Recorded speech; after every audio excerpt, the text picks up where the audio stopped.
నమస్తే, నేను మీ Ashok Kumar. Welcome to our channel. ఇవాళ మనతో పాటు చీఫ్ గెస్ట్గా శాప్ చైర్మన్ రవినాయుడు గారు అయితే ఉన్నారు.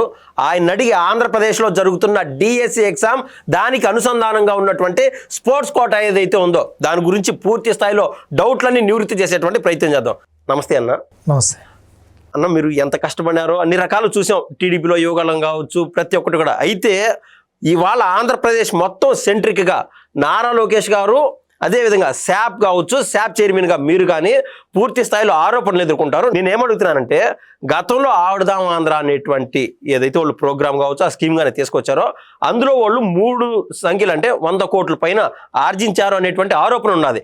వాళ్ళు 100 కొట్టారు కదా, నేను 10 సంఖ్యలో అయినా కోట్లు కొట్టలేనా అనేది మీ ఉద్దేశం అని చెప్పి నేను అంటున్నాను. దానికి మీరేమంటారు? నేను ఒకటే అడుగుతున్నాను. బట్టగాల్చి మొహానేశారు, ఆధారాలైన ఆరోపణలు చేశారు, 16,000 పోస్టుల మీద నిందేశారు. అక్కడ అన్ని క్లారిఫై చేస్తుంటే స్పోర్ట్స్ మీద వచ్చారు. స్పోర్ట్స్ నుంచి మళ్ళీ డిఎస్సికి వచ్చారు. ఓకే, ఇటు తిప్పారు, అటు తిప్పారు, అటు నుంచి ఇటు తిప్పారు, స్పోర్ట్స్ అంటే ఒక ఎమోషన్, ఈజీగా కనెక్ట్ అవుతుంది కాబట్టి స్పోర్ట్స్ మీద రాయేశారు. దాంట్లో ఎవడో అధికారి మీద వేసాడు అనుకో, అదేదో అధికారి అయిపోతుంది. రవినాయుడు మీద వేసాడు అనుకో, డైరెక్ట్ పార్టీ తగులుతుంది, లోకేష్ గారికి తగులుతుంది, ముఖ్యమంత్రి గారికి తగులుతుంది. రవినాయుడు అనే వ్యక్తి యాక్టివ్గా ఉన్నాడు, బలంగా వినిపిస్తూ ఉంది గొంతుగా, కింద లెవెల్ నుంచి వచ్చాడు, కష్టపడుతున్నాడు. పార్టీ అంటే ప్రాణం. ఎట్టాటోడి మీద కొట్టామంటే ఈజీగా. నేను అడుగుతున్నా, ఆడుదాం ఆంధ్రలో ఆధారాలు ఉన్నాయి. నేను చెప్పింది కాదు. ఇదిగో ఇరిగిపోయిన బ్యాట్లు, చిరిగిపోయిన టీషర్ట్లు, మాకెవడికి డబ్బు లేదు, మాకు ఇది చేయలేదని నేను చెప్పింది కాదు.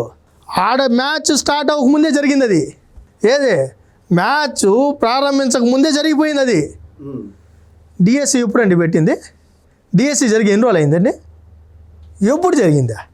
ఇదే సందర్భంలో ఇదే టైంకి నోటిఫికేషన్ వచ్చింది, ముందు సంవత్సరం 25లో. అవును, ఉద్యోగాల ప్రక్రియ అయిపోయింది. వాళ్ళేమో ఉద్యోగాల్లో పోయినారు, వాళ్ళేమో పిల్లల్ని బాగా ట్రైన్ చేస్తున్నారు. ఇప్పుడు వచ్చిందంట ఆరోపణ. మరి గాడిదలు కాస్తున్నారా, ఏం పీకతున్నారని అడిగా నేను అడుగుతున్నాను. నేను సూటిగా అడుగుతున్నాను, ఏమండి తప్పు జరిగింది అంటున్నారు. తప్పు ఎప్పుడు జరుగుతుంది అని అడుగుతున్నా. అప్పుడు నిజంగా ఇక్కడ తప్పు జరిగింది, ఈ అభ్యర్థికి అన్యాయం జరిగింది, ఏ అభ్యర్థి అయినా రోడ్డు మీదకి వచ్చాడా, మాట్లాడా, వదులుకుంటాడా? నేను ఇంకోటి బాగా ఆలోచించండి. ఇదేం చిన్న ఉద్యోగం కాదు ఇది. అవునండి, ఇదేం చిన్న ఉద్యోగం కాదు. నిజంగా అర్హత ఉండి అన్యాయం చేస్తే ఒప్పుకుంటాడా, వదిలిపెడతాడా, జుట్టు పట్టుకొని బాధడా? ఖచ్చితంగా ప్రాణం కూడా తీసుకునే పరిస్థితుల్లో వస్తాయి. ఎమోషన్ అది. 2 గ్రీవెన్స్ నడిపారు. ఓకే, 2 గ్రీవెన్స్ నడిపారు. ఒక ప్లేయర్ ఇంకో ప్లేయర్ మీద కూడా ఫిర్యాదు చేసుకోవచ్చు, అంత వెసులుబాటు ఇచ్చారు. ఆన్లైన్లో జరిగింది. ఇదేం చేతికి తీసుకొని చేతికి ఇలా మొత్తం ట్రాన్స్పరెన్సీగా ఆన్లైన్లో విధానంలో 3 లెవెల్, లో level, middle level, state level, 4 IAS ఆఫీసర్లు, ఎడ్యుకేషన్ అండ్ స్పోర్ట్స్, కింద డిఎస్డిఓలు, ఆథరైజేషన్ అధికారులు, అన్ని లెవెల్లో పనిచేశారు. దాదాపు 100-150 మంది పనిచేశారు. ఓకే, ఒకవేళ దీంట్లో ఏదైతే ఆరోపణలు వస్తున్నాయో మీ ఇన్వాల్వ్మెంట్ ఉండాలి అంటే ఈ ఐఏఎస్ అధికారులు ప్రతి అధికారికి సంబంధం ఉన్నట్లే లాజికల్గా. నేను అంటున్నాను, అది ఆరోపణ మాత్రమే, ఆధారాలు లేదు.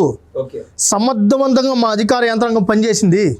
ఈరోజు పబ్లిక్ డొమైన్లో పెట్టారు. తప్పు చేస్తుంటే పబ్లిక్ డొమైన్లో ఎట్టుంటుంది? నేను అడుగుతున్నాను. తప్పు చేయడానికి కప్పిపుచ్చుకుంటానని ప్రయత్నం చేస్తాడు కానీ, ఎందుకో చూసుకో, ఎందుకంటే లిస్టు చదువుకో, ఎవరికి ఇచ్చామో తెలుసుకో.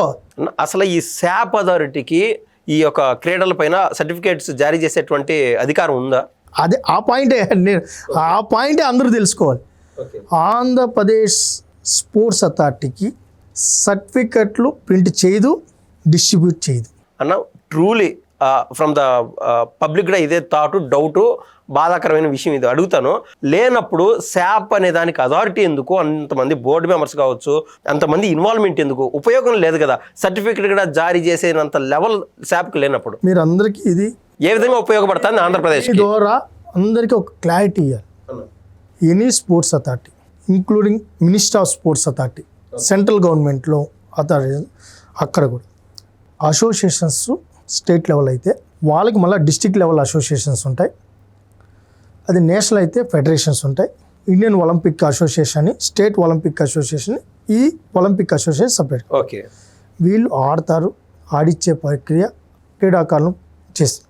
స్పోర్ట్స్ అథారిటీ ఏం చేస్తుందంటే వాళ్ళకి కావాల్సిన ఇన్ఫ్రాస్ట్రక్చర్ బిల్డ్ చేయడం, ఓకే ఏదైతే అసోసియేషన్స్ కావాల్సిన ఏదైతే గేమ్స్ నిర్వహించుకునే విధంగా వెసులుబాటు కల్పించే విధంగా ఆర్థిక సహాయం అందించడం, ప్రభుత్వం అండగా ఉంటుందని చెప్పడం, పాలసీలు మేకింగ్ చేయడం, ఓకే ఈ ప్లేయరు బాగా ఆడాడు ఇతనికి మనం ఉద్యోగం ఇచ్చే అధికారం, ఓకే లేకపోతే అతనికి ఏదైనా ఇంటి స్థలము లేదన్నా అకాడమీ పెట్టుకుంటారంటే స్థలం, అంటే మీ తరపున అధికారం అయితే ఉంటుంది, ఇంటి స్థలం ఎన్ని ఇచ్చే అంత అధికారం. ప్రభుత్వం పాలసీ.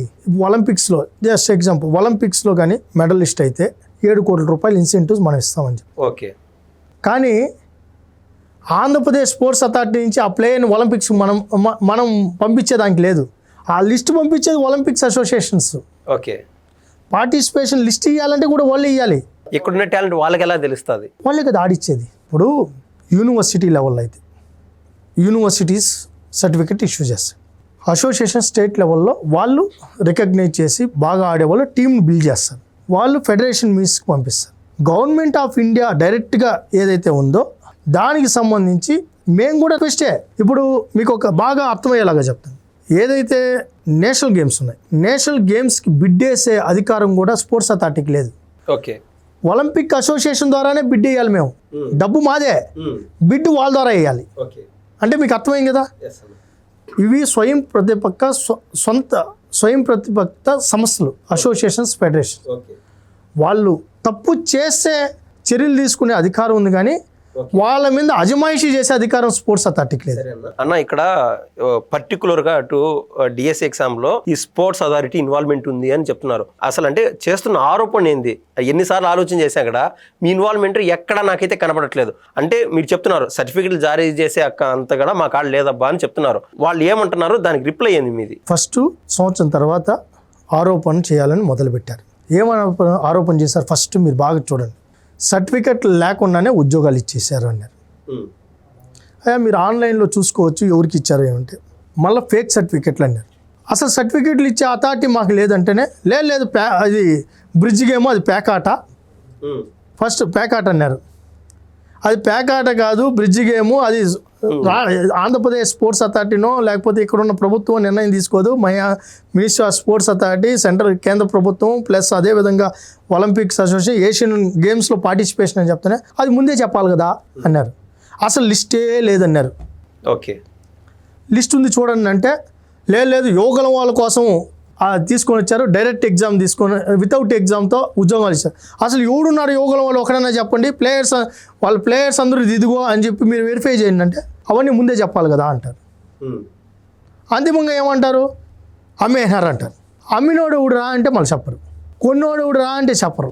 మీకు ఇంకోటి చెప్పాలి, మా కోటా కింద స్పోర్ట్స్ అథారిటీ కోటా కింద 421 పోస్టులు. 421 పోస్టుల్లో ఫిలప్ చేసింది 382.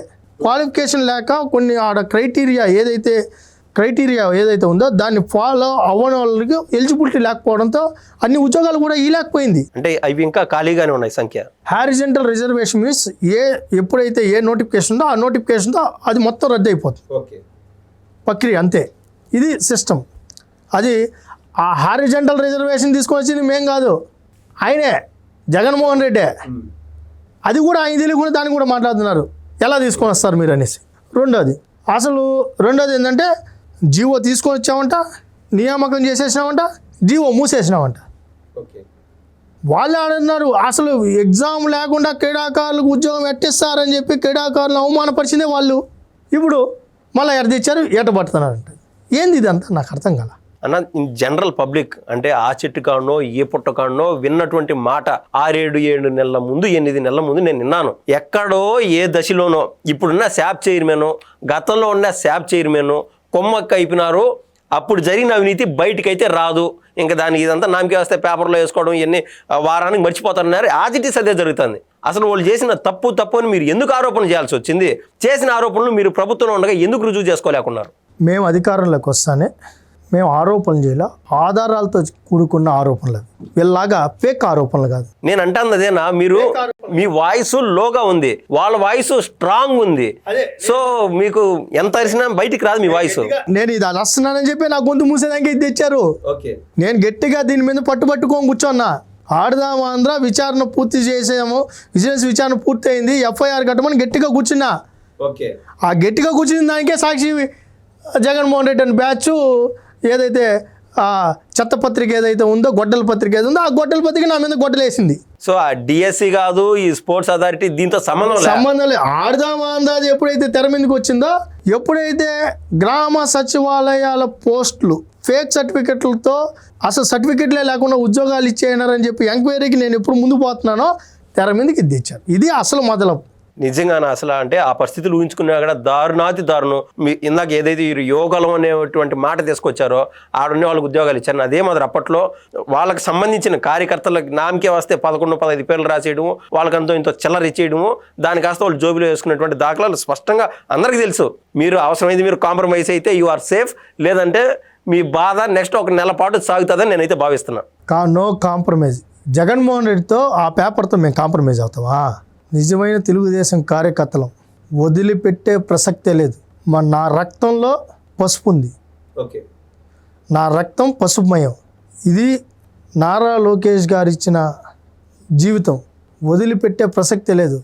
మా పెద్ద ఆయన కొద్దిగా సాఫ్ట్ కానీ చిన్న ఆయన వదిలిపెట్టాడు. అయితే రాజకీయాలు ఎన్నన్నా పక్కన పెట్టాను. ఇక్కడ బాధేసే విషయం ఒకటి ఉంది. ఎంత బాధేస్తుందంటే ఉద్యోగం వచ్చిన వాళ్ళు 16,000 మంది కన్నీటి పర్యంతం అవుతున్నారు.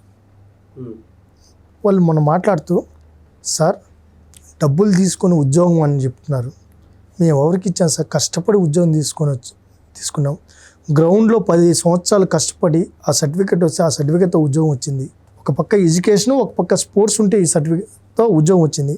ఇంకా మేము పిల్లల దగ్గరికి వెళ్ళి మేము ఏం మొహం చూపిస్తాం సార్? వీళ్ళేమో డబ్బులు తీసుకొని టీచర్లుగా మీరు వచ్చారు అని కానీ వాళ్ళు కానీ మా మొహం వాళ్ళు అలా మొహం పెట్టి చూస్తే మేము తల ఎక్కడ పెట్టుకోవాలి? మేము ఈ జీవితం ఏంటి సార్ అని కన్నీటి పర్యంతం అవుతున్నారు, బాధపడుతున్నారు. వాళ్ళ బాధ వర్ణనారహితం. ఎందుకంటే వేరే ఉద్యోగాలు వేరే. టీచర్ అనే వ్యక్తి సమాజ స్థాపనకు లేకపోతే భావితరాల భవిష్యత్తుకు తీర్చిదిద్దే దాంట్లో టీచర్ పాత్ర కీలకం. ఎందుకంటే నేటి బాలలే రేపటి పౌరులు. అలాంటి తీర్చిదిద్దే గురువుల జీవితాల మీద బురద జల్లేశారు, అవినీతి ఆరోపణ చేసేసారు. వాళ్ళు ఆ బిడ్డలకి ఏ విధంగా నిజాయితీగా మాట్లాడినా వాళ్ళకి నిజాయితీ అనిపిస్తుందా? మేము పాఠాలు నిజాయితీగా చెప్పాలంటే వాళ్ళకి మంచి బుద్ధులు నేర్పించే టైంలో వాళ్ళు ఏ అభిప్రాయంతో మమ్మల్ని చూస్తారనే బాధ వాళ్ళు వ్యక్తపరిచినప్పుడు నిజంగానే నాకు కళ్ళల్లో నీళ్ళు వస్తున్నాయి. అంటే అధికారం కోసమో, పార్టీ బతకడం కోసమో, 4 పేపర్లు అమ్ముడు పోవడం కోసమో, 4 మెతుకులు జగన్మోహన్ రెడ్డి వేసే మెతుకులు కక్కుతిపడి ఆ జర్నలిస్టులు ఎవరైతే ఉన్నారో ఇలాంటి రాతలు రాస్తే వీళ్ళకి ఎవరు సమాధానం చెప్తారు? ఏంటిది? ఎస్ అన్న, ఏది ఏమైనా ఇంకొక విషయం అన్న, నేను వస్తే 16,000 మందిని తీసేస్తాను అన్నాడు. జగన్మోహన్ రెడ్డి అధికారంలోకి వస్తేనే కమిషన్ వేస్తాడంట, 16,000 మంది తీసేస్తాడంట. ఏంది ఇది? అర్థం కాల. ఉద్యోగం వాళ్ళు అయితే వాళ్ళు ఇలా ఒక్క డిఎస్సి పెట్టలా, ఒక్క టీచర్ పోస్ట్ భర్తీ చేయాల. ఈరోజు నిజాయితీగా సప్పో చేసి కష్టపడి ఒక పూట తిని కోచింగ్ సెంటర్ల కాడ మగ్గి వాళ్ళు ఉద్యోగాలు సంపాదిస్తే, గ్రౌండ్లో కష్టపడి మెడల్ తీసుకొని వచ్చి ఆ మెడల్ సంపాదిస్తే వాళ్ళ గొంతు కోసేస్తాను నేను వస్తే అంటే ఏమనాలి వీళ్ళని? 16,000 మంది టీచర్స్ మీరు అర్థం చేసుకోండి. ఆయన వస్తే మిమ్మల్ని తీసేస్తాను అంటున్నాడు. మరి ఆయన రావాలా వద్దా అనేది కూడా మీరు నిర్ణయం తీసుకోండి. ఒక గోల్డ్ మెడల్ అక్కడికి వెళ్ళి ఇప్పుడు ఇన్ని మాట్లాడుతున్నారు కదా మీరు, మరి మొన్న గోల్డ్ మెడలిస్టు పోయాడు, అతనికి ఉద్యోగం ఎందుకు ఇవ్వలేదని కూడా మీరు అడగచ్చు. అవును, ఎగ్జాక్ట్లీ అడగచ్చు. ఎవరైతే ఆ మెడలిస్ట్ ఉన్నాడో అతను ఉన్నారో అతను అప్లై చేసింది ఆ మెడల్ బేస్తో అప్లై చేయాలి ఉద్యోగం. ఇప్పుడు నువ్వు బీటెక్ చదివావు, నేను బీటెక్ చదివానని చెప్పి బీటెక్ సర్టిఫికెట్తో నువ్వు అప్లై చేయాలి. నువ్వేం చేసావు? ఇంటర్మీడియట్ సర్టిఫికెట్ అప్లై చేసావు. నువ్వు ఇంటర్మీడియట్ సర్టిఫికెట్ అప్లై చేసి నాకు అర్హత సాధించలేదంటే ఎలా అయితే? నువ్వు బీటెక్ చదివినావు అని చెప్పి ఎవరన్నా ఊహించగలుగుతారా? నువ్వు నేషనల్ గేమ్ గోల్డ్ మెడలిస్ట్. మన ఏంటంటే జీవోలను మనం ఇచ్చిన నోటిఫికేషన్లో క్లియర్గా మెన్షన్ చేయబడింది. నేను కూడా అడిగే అధికారులను ఏందమ్మా ఇది ఏందనేసి అడిగితే, సార్ అతను ఏదైతే ఆన్లైన్లో అప్లై చేసుకున్న హైయెస్ట్ అచీవ్మెంట్ మెడల్ ఏదైతే ఉందో national championship sir. National championship అనేది నేషనల్ గేమ్స్ తర్వాత ప్రియారిటీ సార్. కాబట్టి నేషనల్ గేమ్స్లో వచ్చిన వాళ్ళు ఉండగా నేషనల్ ఛాంపియన్షిప్కు అతనికి రాదు కదా సార్. మన ఏదైతే జీవోలు ఉన్నాయో ఫస్ట్ ఏంది గోల్డ్ సిల్వరు ఏదైతే బ్రాంజు సిల్వర్ ఏదైతే ఉన్నాయో bronze silver medal plus participation తర్వాత ఇతనికి వస్తుంది. ఆల్రెడీ ఇది చట్టం చేసింది, ఇది నేను చేసిన చట్టం కూడా కాదు, ఈ గవర్నమెంట్లో లేదు. ఈ ప్రయారిటీలు గత ప్రభుత్వంలో కూడా అదే ప్రయారిటీలు ఉన్నాయి. మరి ఆయన మళ్ళీ అంటారు మీరు పార్టిసిపేషన్కి ఇచ్చేసినారు అని కూడా మీరు అంటారు. అయ్యా ఆ పార్టిసిపేషన్ అనే ఓడి పెట్టింది కూడా మీరే. మేము శుద్ధపూసలు అని చెప్పుకుంటున్నారు. ఇప్పుడు అన్నీ చట్టం ఇప్పుడు మనం మర్చిపోయిన అక్కడున్న ఆన్లైన్లో ఉన్న జీవోలు మర్చిపోవుగా, పేపర్ అక్కడే ఉందిగా. ఈ గవర్నమెంట్లో ఏం చట్టం చేసాం, ఆ గవర్నమెంట్లో ఏం చట్టం చేసాం అది అక్కడే ఉంది, పబ్లిక్ డొమైన్లో ఉంది. మనం ఏది చెప్పినా నమ్మేస్తారన్నిటి మాట్లాడుతున్నారు. విచారకరం, బాధాకరం. ఇలాంటి ఆరోపణలు నా కల్లో కూడా ఊహించలే. ఏది ఏమైనా మీరు నిజాయితీగా ఉన్నా కూడా పులి మీద స్వారీ చేస్తున్నారు ఇవాళ. నేనైతే అంటే వైసీపీ గురించి తెలుసు కాబట్టి నేను స్పష్టంగా ఆ మాట అయితే చెప్పగలుగుతున్నాను. నెక్స్ట్ 15 రోజుల నెల ఈ ఆరోపణల్లో జనాలకు నిజాలు తెలిసే వరకు మీ గొంతు గట్టిగానే ఉండాలా. నీలాంటి వాళ్ళకు మాలాంటి వాళ్ళు తోడుంటారని చెప్పి నేనైతే స్పష్టంగా చెప్తున్నా. ధన్యవాదాలన్న. Thank you so much.